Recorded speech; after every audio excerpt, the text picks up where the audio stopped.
Workers uncovered this 150-year-old secret from beneath a building site, and it's mind-blowing. Please don't forget to subscribe to our channel and don't forget to ring the bell for more. A Boston building site came to a dramatic standstill in May of 2016 when construction workers uncovered an astonishing artifact. Indeed, the find was so rare and amazing that it set the city chattering with excitement. Located within the city's prestigious Seaport District is a thriving hub for high-rise condos, upscale eateries, and towering office blocks. In fact, billions of dollars have been invested in the waterfront zone. However, the surprise discovery made here during new renovations was, in historical terms, priceless. Skanska, the company hired to conduct the construction, is no stranger to big works. After all, it's reportedly the world's fifth largest construction company. Its commercial development projects, meanwhile, span the globe and include groundbreaking structures such as the World Trade Center Transportation Hub and the MetLife Stadium. In this case, Skanska has been commissioned to build a 17-story office building with 400,000 square feet of space within walking distance of the piers lining the Seaport District. It was just the latest of their many contributions to the New England architectural landscape. Despite national and state preservation laws, though, the company was not legally obligated to halt construction work when it stumbled upon the important find. But it did for a week, because it's not every day that you make the chance discovery of a shipwreck from the 19th century. You certainly come across a lot of interesting things when you do below-grade excavation, but I've never seen anything like this in my career. Sean Hurley, a Skanska executive, told WBZ-TV. Indeed, the find was so unique and fascinating that it would require expert help to unravel its mysteries. We were extremely fortunate that they saw the importance of the shipwreck. Joe Bagley, one of the 5 archaeologists entrusted with investigating the site, told Boston.com, "We're very happy to have the opportunity to document it." However, the remains of the ship were far too delicate to move.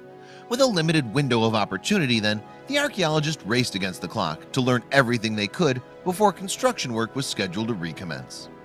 The archaeologists carefully set about documenting the 50-foot-long ship with stereoscopic cameras. They dug trenches, mapped the interior planks, and uncovered the bow, the inner and outer hull, and the mast step. Piece by piece, they started to fit the puzzle together. Plus, a team of experts from Cambridge's Institute of Digital Archaeology even flew back early from the Venice Biennial exhibition to make a 3D scan of the wreck. The team is experienced with documenting and reconstructing archaeological wonders, including artifacts that ISIS destroyed in the Middle East. The final 3D image will serve as a permanent record of the ship after Skanska has completed its construction work. The image, along with whatever parts of the ship the archaeologists could successfully recover in time, will likely be included in a public display within the new building. The initial investigations revealed that the top of the ship had been lost in a fire and that only the bottom remained. Nonetheless, the archaeological team recovered several intriguing artifacts: broken ceramic vessels, cutlery, burned dishes, and building equipment.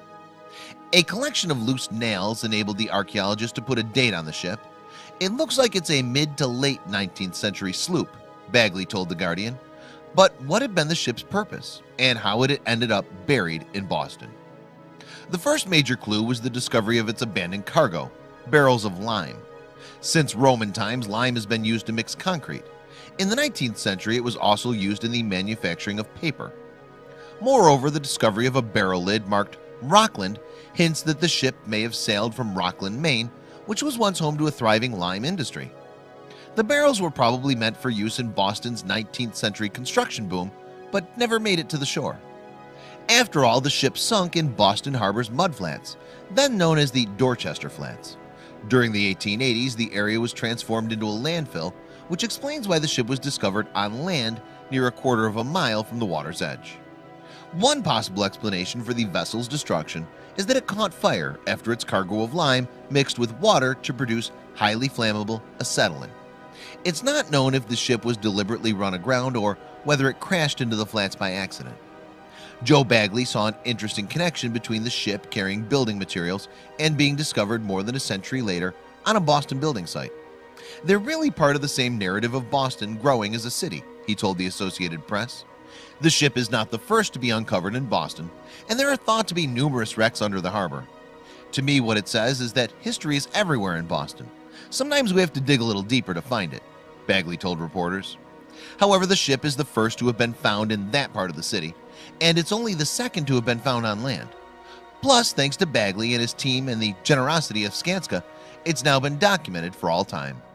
We have essentially the entire blueprint of the ship, he told Boston.com.